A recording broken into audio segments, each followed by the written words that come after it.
Phonemic awareness is the ability to hear, identify, move, or change sounds, which are called phonemes in spoken words. With phonemic awareness, children should be able to understand that speech is composed of spoken words, syllables, and sounds. Phonemic awareness is addressed in kindergarten and first grade. There are 7 dimensions of phonemic awareness. We're going to address just a few in this video. So the first one is distinguishing the difference between rhyme and rhyme, which sound the same, but they're actually spelled differently and have 2 very different meanings. So rhyme, R-I-M-E, always ends in the same set of letters. For example, look, book, and cook all end in the ook sound and are all spelled the same at the end.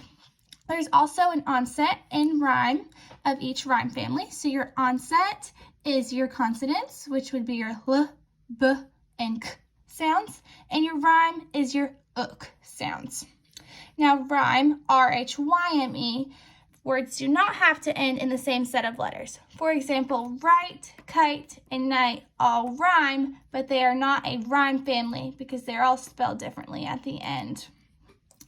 The next concept is the ability to blend sounds orally to make a word.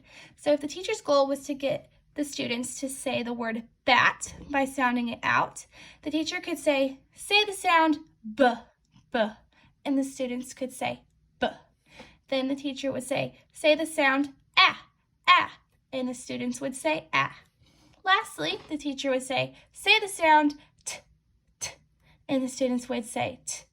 And then the teacher would say, now take all those sounds and put them together. What word does this make?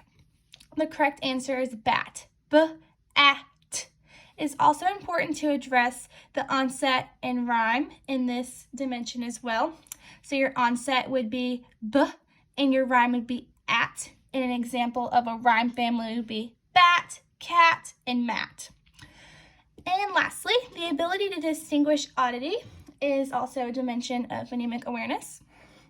So distinguishing oddity, basically you're asking the student which word does not belong. So you would say tan, van, house, and man, and ask the students which word does not belong.